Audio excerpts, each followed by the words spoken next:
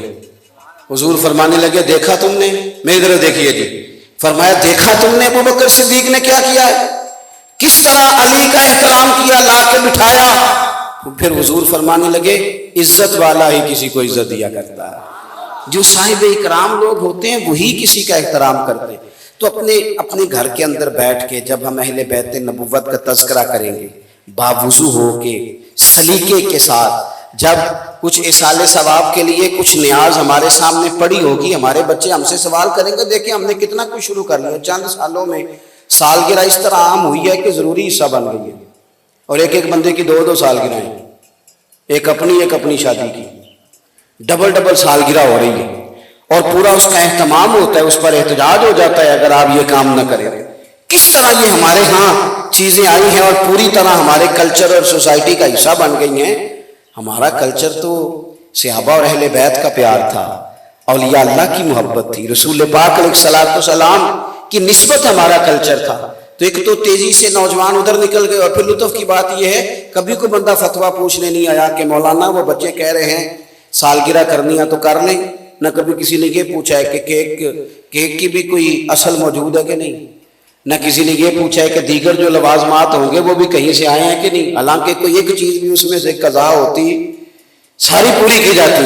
دوستو کبھی بھی اپنی روایات کو ضائع نہ کریں, اپنی نسبتوں کا, اپنے تعلقات کا, اپنے معاملات کا پورا احترام کریں. دوسری بات, ہمارے نا جیسے میں نے شروع میں کہا زیادہ پریشانیاں گھروں کے اندر ہیں. ڈھیر سارے لوگ تھے, بڑے لوگ تھے, لیکن وہ گھروں کے اندر سے ٹوٹ گئے تو بیچارے باہر بھی کچھ نہیں کر سکے. انسان کامیاب اس وقت ہوتا ہے جب اپنے گھر کے اندر وہ بہترین اخلاقی قدریں تعمیر کرنے میں کامیاب ہو جاتا ہے. ہمارے ہاں یہ رواج آیا ہے کہ لوگ سمجھتے ہیں کہ بہت زیادہ دولت اکٹھی کرو, بچے جو مانگے انہیں فراہم کرو, ہر قسم کی ان کی خواہش پوری کرو. اس کا نتیجہ یہ ہے کہ جس ملک میں سیلاب آیا ہوا ہے, جس ملک میں لوگ آفت کا شکار ہیں, اس ملک میں نئے ماڈل کی گاڑی نہیں ملے گی آپ کو, جو نئے ماڈل کا موبائل آئے گا وہ نہیں ملے گا, پرانا مل جائے گا. حالانکہ ساتھ ہم اپیل کر رہے ہیں کہ چندہ دیا جائے سیلاب زدگان کو, اور اس کے ساتھ جو ہماری ذاتی خواہشات ہیں وہ بھی پورے عروج پہ ہیں. ہم سمجھتے ہیں شاید بہت زیادہ دولت سے, اچھا یہ بہت سارے لوگوں کا خیال ہوتا ہے کہ بچوں کو پوری آسانیاں دے دو تو پھر ماحول ٹھیک ہو جائے گا, لیکن یہ تجربے کے بعد پھر نتیجہ نکلتا ہے جب پوری دولت آ جاتی ہے اور پوری آسانیاں ہو جاتی ہیں تو پھر بندہ سوچتا ہو اصل بات تو یہ نہیں تھی, اصل تو کچھ اور تھا. آپ دیکھیے نا یہ حضور کی اولاد پاک ہے, الترغیب و ترہیب دیکھیے گا, میرے رسول پاک کی ایک دعا وہاں نقل کی گئی ہے. شاید یہ دعا آج آپ کو کوئی بندہ الا ماشاءاللہ مانگتا نظر نہ آئے, پر حضور نے مانگی ہے. اللہ کے محبوب نے ہاتھ اٹھا کے کہا تھا اے اللہ میرے بچوں کو ایک وقت روٹی دینا اور ایک وقت کا فاقہ دینا. مانگے کوئی دعا اپنے بچوں کے لیے, اللہ انہیں بس بقدر کفایت روزی دینا ایک وقت, اور وہ خاص سادگی ہر عورت کے لیے جائز ہے, وہ زیور پہنے جتنا مرضی پہنے, اگر آپ کے پاس گنجائش ہے تو آپ جتنا مرضی قیمتی گھر سجائیں. لیکن سیدہ فاطمہ الزہرا رضی اللہ تعالی عنہا کو ایک دفعہ حضرت مولا علی نے سونے کا لاکٹ لا کے دیا, ایک دفعہ, اور انہوں نے کچھ پردے خرید کے لگائے اپنے گھر میں. یہ 2 چیزیں آئیں. حضرت فاطمہ کہتی ہیں حضور سفر سے واپس آئے تھے, میرے گھر میں قدم رکھا, سلام کے بعد بغیر کچھ کہے تشریف لے گئے. حضرت مولا علی کہتے ہیں میں گھر آیا تو فاطمہ رو رہی تھی. کیا ہوا؟ کہ علی پتہ نہیں, محبوب کریم نے کوئی بات نہیں کی. کہتے ہیں میں مسجد میں گیا تو حضور رو رہے تھے. محبوب کیا ہوا؟ تو فرمایا وہ میری بیٹی ہو کے سونے پہننے لگ گئی ہے. اس نے گھر کے اندر قیمتی پردے لٹکا لیے. کیوں بھلا؟ محبوب کو پتا تھا کہ کائنات کے ہر غریب باپ نے بیٹی کو تسلی تو سیدہ فاطمہ کا نام لے کے دینی ہے کہ دیکھو نا محبوب کی شہزادی نے نہیں پہنا تو تم کیا سمجھتی ہو سارا کچھ زیورات میں ہے. حضرت مولا علی واپس آئے, کہا فاطمہ وہ جو تیرا سونے کا لاکٹ ہے اور وہ جو گھر میں پڑتے ہیں فوراً سیدہ پاک نے لپیٹ کے دیے, فرمائیے جائیے کسی غریب کو دے آئیں. او میرے بھائی, ہمارے بچے تو سادگی سیکھنے کو تیار نہیں. جو بچہ کھانا نہ پکنے پر موبائل توڑ دیتا ہے, اب کیا سمجھتے ہیں وہ بڑا ہو کے آپ کے جذبات کا خیال کرے گا, آپ کے احساسات کا خیال کرے گا؟ جس قوم کو پنکھا بند ہو جانے پر احتجاج سوچتا ہے وہ کیا سمجھتے ہیں آپ کے لیے کسی جگہ کھڑی ہوگی؟ ہم نے جہاں ان بچوں, یہ فیشن ہو گیا ہے کاکروچ دیکھ کے چیخیں مارنا, یہ برگر فیملی ہونے کی علامت ہے. میرا بچہ چھپکلی دیکھ کے ڈر گیا تھا جی, وہ بڑے امیر لوگ ہیں جی ہم, وہ جناب وہ قربانی کا جانور ذبح ہو رہا تھا تو دیکھیں بچہ رو رہا ہے, ویڈیو بنا کے چڑھا, یہ کوئی کمال ہے؟ یہ اس طرح کرتے ہیں سمجھدار لوگ. اپنا کواڑ اندر سے بند کر لینا دروازے کا کہ جناب باہر لڑائی ہو رہی ہے, بیٹا ہم نے کسی کی لڑائی میں نہیں کودنا, تو دروازہ اندر سے بند کر لیتا ہے اگرچہ قریبی رشتہ دار کے گھر میں ہی ظلم ہو رہا ہو. لیکن مولا علی شیر خدا نے امام حسن اور حسین کے ہاتھوں میں تلواریں تھما کے کہا تھا پتر عثمان غنی کے گھر پہ حملہ ہو گیا ہے, یہاں دروازے پہ کھڑے ہو جاؤ, یہ تمہارے خالو ہیں, خبردار کوئی ظالم یہ دروازہ پھلانگ کے عثمان غنی تک نہ پہنچے. پھر کسی کو ضرورت بھی نہیں ہوئی وہ دروازہ کراس کرنے.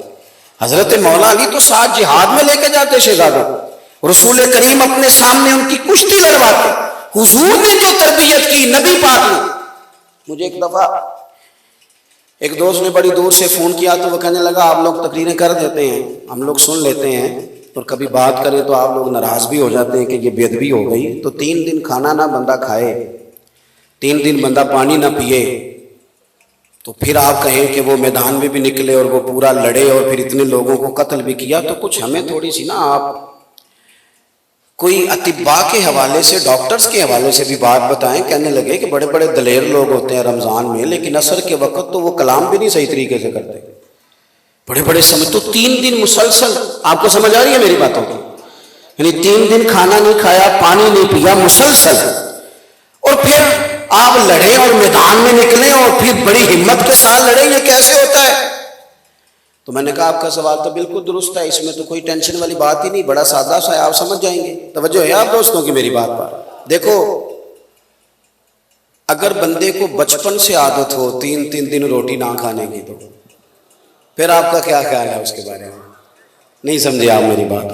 اگر کسی کو بچپن سے عادت ہو, امام راضی کہتے ہیں سیدہ فاطمہ نے مولا علی نے روزے رکھے 3 دن مسلسل. حسنین کریمین کی عمریں کتنی ہیں؟ 7.5 سال یا 8 سال, اس کے بیچ دونوں شہزادوں کی. روزے رکھ لیے دونوں نے والدین کے ساتھ مل کے روزے. کہیں سے جوں لائے مولا علی, سیدہ پاک نے پیس کے روٹیاں پکائیں. اب وہ کھانا جیسے ٹیبل پہ سجایا, دروازے پر باہر کسی فقیر نے آواز دی, میں مسکین ہوں اور میں مدینے کے کئی دروازوں سے ہوتا ہوا آیا ہوں, کسی نے کہا ہے اس دروازے سے خالی کوئی نہیں جاتا, میں مسکین ہوں, کچھ لینے آیا ہوں. حسنین کریمین کی اماں نے فوراً وہ کھانا لپیٹا, صبح سے بچوں کا روزہ ہے, وہ کھانا لپیٹ کے اس مسکین کو تھما دیا. کھجور پانی سے افطار, کھجور پانی سے سحری. اگلے دن صبح پھر روزہ رکھا سب خاندان نے. وقت آیا دوپہر کا, وقت آیا شام کا. اب جب عین افطار کا ٹائم آیا تو کل سے لقمہ گندم کا, اناج کا, جوں کا پیٹ میں نہیں گیا. جیسے ہی کھانا ٹیبل پہ سجا, دروازے پہ صدا آئی, قیدی ہوں, آج ہی رہا ہوا ہوں, یہاں کا رہنے والا نہیں ہوں, پردیسی ہوں, مجھے اگر کھانا مل جائے. اٹھایا کھانا, اس قیدی کو تھما دیا. تیسرے دن پھر کھانا سجا ہے. مجھے تو یوں لگتا ہے یہ پورا گھر انتظار کر رہا تھا کہ دروازے پہ ابھی تک آیا کوئی نہیں. یہ انتظار میں تھے کہ کوئی آیا نہیں. دروازے پہ صدا آئی, اے محبوب کے گھر والوں یتیم ہوں. باپ ہوتا تو شاید لوگوں کے دروازوں پہ نہ جاتا. شہزادی پاک نے حسنین کریمین کو وہ کھانا لپیٹ کے دیا تو کھانا ادھر چلا گیا. وہ بھائی جن کی ماں 7-8 سال کی عمر میں روزے رکھ رکھ کے انہیں تیاری کرائے اور صبح سے شام تک اور شام سے صبح تک جو ایک کھجور اور چند قطرے پانی پہ گزارا کر لے، انہیں دنیا کا کوئی یزید روٹی پانی کے نام پہ بلیک میل تو نہیں نہ کر سکتا۔ روٹی پانی کے نام پہ جو قوم لڑے اور کہے کہ میری مرضی کا کھانا نہیں تو جاؤ میں احتجاج کر رہا ہوں گھر سے نکل رہا ہوں، ان کے لیے مشکل ہوتا ہے، اور جن کی شروع سے تیاری ہونا، جو تیار کیے جا چکے ہوں، ان کے لیے پھر یہ مشکل نہیں ہوتا۔ آپ کسی شخص سے بھی پوچھیں گے نا، یہ بہت سارے خانقاہی لوگ یہاں بیٹھے ہیں، ڈھیروں لوگ آ کے تعویذ مانگتے، کہتے ہیں میری بیٹی بڑی دکھی ہے، سسرال والے کام بڑا کراتے ہیں، اتنا بڑا مجمع ہے، کسی کی بیٹی اتنا کام کرتی ہے کہ اس کے ہاتھوں پہ چھالے پڑ جائیں؟ صحیح بتاؤ، رونا دھونا کس بات کا ہے؟ دکھ کس بات کے ہیں؟ کس چیز کی آزمائشیں ہم نے طاری کر لی ہیں؟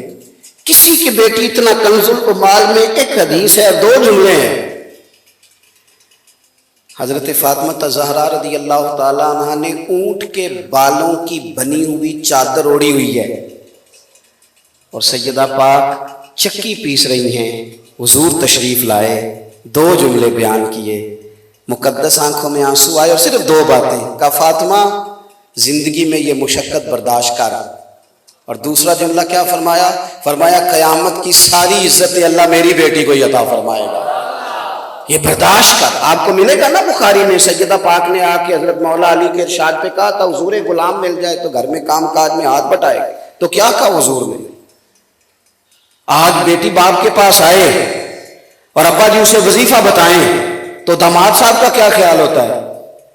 گھر میں حالات کس طرح کے ہوتے ہیں؟ یا رسول اللہ صلی اللہ علیہ وسلم ایک غلام مل جائے تو حضور نے کیا فرمایا؟ فرمایا 33 بار سبحان اللہ پڑھا کر، 33 بار الحمدللہ پڑھا کر، 34 بار اللہ اکبر پڑھا کر، جب یہ تسبیح ختم ہوگی نا اللہ تجھے غلام آزاد کرنے کا ثواب عطا کرے گا۔ حضرت فاطمہ باہر آئیں تو مولا کائنات نے کہا فاطمہ کیا بنا؟ تو خوش ہو کے کہنے لگی ایک غلام لینے گئی تھی، مدینے والے نے بے حساب ہی عطا فرما دیے، جتنی بار تسبیح پڑھوں گی غلام آزاد کرنے کا ثواب۔ اپنے گھر کے ماحول پر تھوڑی توجہ کرنے کی ضرورت ہے۔ دوسری بات، آپ کو جتنی کتابیں ملیں گی نا اہل بیت نبوت کی حالات پر، ایک بات بڑی عجیب ہے، پچھلے صفحے پر سب نے لکھا ہے کہ کئی مہینے چولہا نہیں جلا، سبھی نے لکھا ہے، اور یہ فخر بھی اختیاری ہے، کئی مہینے چولہا نہیں جلا، یہ سبھی نے لکھا ہے، لیکن حیران ہوں ہر مصنف پر کہ ہر بندے نے یہی لکھا کہ اس گھر میں کئی مہینے چولہا نہیں جلا، لیکن اسی مصنف نے چند صفحوں کے بعد لکھ دیا کہ گھر میں کئی مہینے چولہا نہیں جلا، پر دروازے پہ جو مانگنے آیا ہے اسے جھولی بھر کے عطا فرمایا ہے۔ یہ بھی عجیب انداز ہے بھئی، آپ چند صفحات پہلے کہہ رہے ہیں مہینہ گھر میں چولہا، لیکن جو اگلے ہی چند صفحوں پہ کہتے ہیں جو آیا ہے اسے جھولی۔ امام حسین کے پاس سائل آ گیا، ہمارے ہاں نا لوگوں نے غریبوں کو دینے کے لیے کھلے پیسے سائڈ پہ رکھے ہوتے ہیں، کبھی گاڑی میں آ جائے نا وہ اب مجبور ہو جائیں دینا ہی پڑے گا۔ ویسے تو اب بہت سارے ٹول پلازوں کو انہوں نے لکھ دیا ہے کہ 2 ہی نا، یہ سارے پروفیشنل ہیں، ان کو دینے کی ضرورت نہیں، تو یہ تو آپ نے لکھ دیا محکمے والوں نے، تو ان سے پوچھتے کیوں نہیں، یہ مانگتے کیوں ہیں؟ یہ حکومت کی ذمہ داری نہیں؟ درجنوں بیسیوں لوگ ایک گاڑی کے پیچھے ہوتے ہیں، یہ کس نے ان سے پوچھنا ہے؟ کہ داد رسی کس نے کرنی ہے؟ میں ایک دفعہ جھونپڑیوں والوں سے ملنے چلا گیا، وہ ہمارے قریب تھوڑے سے فاصلے پہ انہوں نے جھونپڑیاں لگا لی، تو میں چلا گیا تو مجھے کہنے لگے پیر صاحب کیمرہ کیوں نہیں لے آئے نال، کلے ٹور آئے ہو؟ میں نے کہا یار میں تو ویسے ہی کہا کہ آپ آئے ہیں، کئی دنوں سے میں گزرتا، تو کہنے لگے آندھیاں آتی ہیں، طوفان آتے ہیں، کبھی کسی نے ہم سے آ کے پوچھا ہے تم کس حال میں ہو؟ جھونپڑیوں میں ہر ایک سختی چھوٹے ہوتے مل جاتی ہے، اسی لیے تو وقت سے پہلے طفل سیانے ہو جاتے ہیں۔ کبھی نہیں پوچھا ہم نے، اور واقعی کبھی نہیں پوچھا۔ وہ کہنے لگے اس میں کوئی شک نہیں کہ ہمارے بیچ میں سے بچے جرائم پیشہ بھی ہوتے ہیں، لیکن تنگ آمد بجنگ آمد، جب آپ حالات کا رخ صحیح طور پہ نہیں موڑیں گے تو غلط جگہ مڑ جائے گا۔ عام دام برسر مطلب، تو ہم کیا کرتے ہیں کہ وہ ہم نے پیسے رکھے ہوتے ہیں، وہ 10 روپے فقیر کو دیتے ہیں، جب ہمارا بچہ بھی نہیں لیتا، وہ کہتا ہے اس کی تو چاکلیٹ بھی نہیں آتی، یہ کیسے لے لیں؟ وہ ہم نے علیحدہ کیے ہوتے ہیں، وہ دینے ہیں فقیروں کو۔ امام حسین کے پاس بھی سائل آیا، بس میں بات سمیٹنے لگا ہوں، سائل آیا، اس نے آ کے کچھ مانگا، اسے پتا تھا 1-2 دینار مجھے ملیں گے، ہر جگہ سے ایسے ہی ملتے ہیں، پر سمجھ نہیں تھی نا دروازہ کون سا ہے۔ اس سے طلب کرتا تھا مختلف لوگوں سے، یہاں بھی آ گیا۔ اب یہاں کمال دیکھیں، جو بات میں نے عرض کی اس پر غور کریں۔ جب اس نے کچھ مانگا تو امام فرمانے لگے، یار لطف کی بات یہ ہے کہ میرے پاس ظاہری طور پر 1 دینار بھی نہیں تجھے دینے کو، تو ذرا بیٹھ جا، امید ہے اللہ کو بندوبست کرے گا۔ وہ شخص کہتا ہے میں بیٹھا رہا، اور بیٹھا رہا تو مجھے کچھ گھنٹے بیٹھنا پڑا۔ کچھ گھنٹوں کے بعد 5 تھیلیاں اشرفیوں کی بھری ہوئی آئیں، ہر تھیلی میں 1,000 اشرفی۔ میرا یہ خیال تھا کہ 1-2 مجھے مل جائے گی، میرا کام چل جائے گا، لیکن کہتے ہیں میں نے بھی اس طرح کے نور بھرے لوگ پہلی دفعہ دیکھے۔ امام علی مقام نے 5 اٹھائیں، تھوڑی دیر پہلے مجھے پتا چلا ہے کہ اندر ظاہراً ایک بھی موجود نہیں۔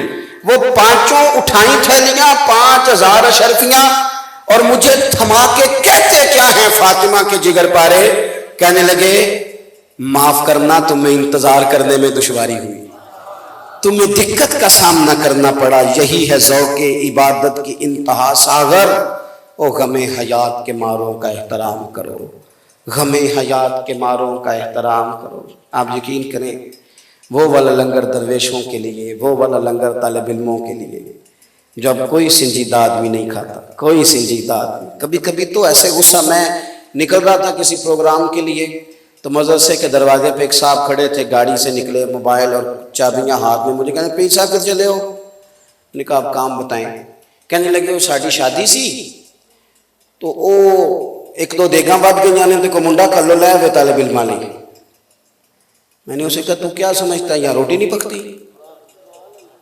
ود گئی نے تو طالب، خبردار آج کے بعد اس طرح کا کوئی رویہ لے کے تو نے مدرسے کا رخ کیا، ان لوگوں کو تو کیا سمجھتا ہے یہ رسول اللہ کے دین کے طالب علم ہے۔ سانو تخت ہزارے دی لوڑ کیے نالے کی لگے شہر بمبول دے نال، اسی اپنی بال کے سیکنے آ، سانو کی لگے کسی اور دے نال، کروں مد ہے اہل دول رضا، اور پڑے اس بلا میں میری بلا، میں گدا ہوں اپنے کریم کا، میرا دین پارا اعلان ہے۔ یہ کس طرح کا رویہ ہے کہ جناب وہ بچے آئے ہیں قرآن شریف پڑھنے کے لیے، دیکھ ذرا لیٹ ہے لہذا اس طرح کرو 2-2 سپارے اور پڑھ لو۔ یہ کہ آپ نے کبھی آپ کے گھر میں مہمان آئے ہوں تو کبھی کہا ہے جناب تھوڑی دیر بیٹھے، کھانا لیٹ ہے؟ یہ رویہ ہمارا مذہب کے ساتھ، درویش کے ساتھ، سادگی کے ساتھ۔ تو ایک تو اہل بیت کا پیار، دوسرا احترام، تیسرا گھروں میں سادگی، چوتھا مزاج سخاوت کا، 5ویں اور آخری بات سنیں اور میں اپنی بات کو ختم کروں۔ زندگی میں 2 ہی سواریاں ہیں جن کی وجہ سے انسان کچھ کر سکتا ہے، 2 ہی چیزوں کی ضرورت ہے، ایک صبر، دوسرا استقامت۔ ہمیں نہ سویرے انقلاب چاہیے۔ ہمارے بچے کہتے ہیں ابھی کام کیا تو حالات صحیح ہوئے کیوں نہیں؟ وقت لگتا ہے۔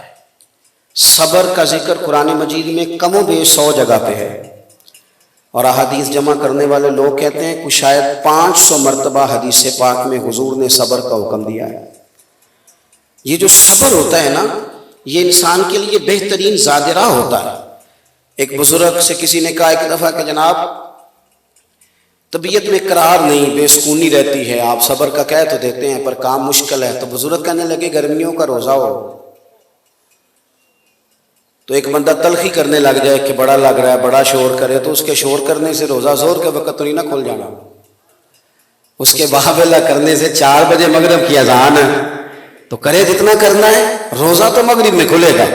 اگر حالات خراب ہوتے ہیں تو وہ ٹھیک اپنے وقت پہ، آپ کسی بھی قابل ڈاکٹر کے پاس چلے جائیں، کبھی نہیں آپ کو کہے گا کہ یہ بوتل سیرپ کے لے جاؤ آج ہی پی لو شام تک ٹھیک ہو جاؤ، یہ سارا پتا گولیوں کا کھا لو شام کو ٹھیک کہتا ہے ڈاکٹر، وہ کہتا ہے یہ دوائی کھائیں، 1 گولی صبح لیں، 1 شام کو لیں، یہ سیرپ پئیں، پھر بھی طبیعت ٹھیک نہ ہوئی تو 10 دن کے بعد آنا۔